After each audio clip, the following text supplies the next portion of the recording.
কালকে রাত্রিবেলা একজন আমাদের মহিলা এমপি আমাকে একটা SMS করেছে, টেক্সট করেছে, তাতে লিখেছে যে আই ফুললি সাপোর্ট ইউ।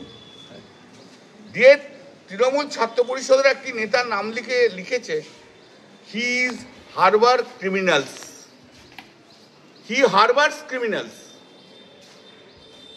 বুঝতে পারছেন? একজন মহিলা সাংসদ কিন্তু আমাকে কাল লিখেছে, আমি নাম আর বলতে চাই না। আমার শুধু একার ইমোশন নয়, অনেকের আছে। আমাকে কন্ডেম করুক, আমাকে ডিসোসিয়েট করুক, আমার কোনো আপত্তি নেই, কিন্তু ওই কন্ডেম আগে ওদের করলেন না কেন? সেই দিন কন্ডেম করলেন না কেন? কেন এনকোয়ারি এখনো স্টার্ট হয়নি? ওনার ওপর নেতাকে, তার ওপর নেতাকে, কার আশীর্বাদে এরকম হয়েছে? একদিনে তো হয় না এরা তৈরি, নিশ্চয়ই বছরের পর বছর ধরে তারপর তো তৈরি হয়েছে। আমি শ্রীরামপুর পার্লামেন্টের এমপি, আমি জানবো না? সাংগঠনিক যারা নেতা আছে তাদের কাছে তো দেখে জিজ্ঞেস করি, কিরে কি খবর, বল কি হয়েছে, কোথাও কিছু অসুবিধা আছে কিনা।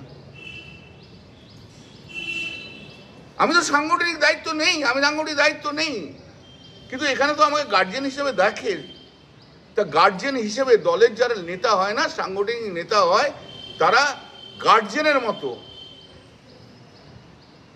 মহিলাদের, আমি আবার বলছি, মহিলাদের সুরক্ষিত করার দায়িত্ব হচ্ছে পুরুষের।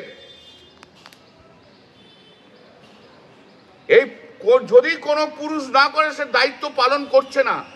চাকদহ তথা নদিয়ার সর্ববৃহৎ ও স্বনামধন্য দীর্ঘ 25 বছরের সুপ্রতিষ্ঠিত কম্পিউটার শিক্ষা কেন্দ্র, ভারত সরকার অনুমোদিত নেহেরু যুব কম্পিউটার শিক্ষা কেন্দ্র। মানে যে কোনো কোর্সে ভর্তি হলেই অ্যাডমিশন ফিসের উপর 50% পর্যন্ত ছাড়। অ্যাডভান্স ডিপ্লোমা কোর্সে ভর্তি হলেই পেয়ে যাবেন 6 মাস থেকে 1 বছরের free spoken English class. Nehru যুব কম্পিউটার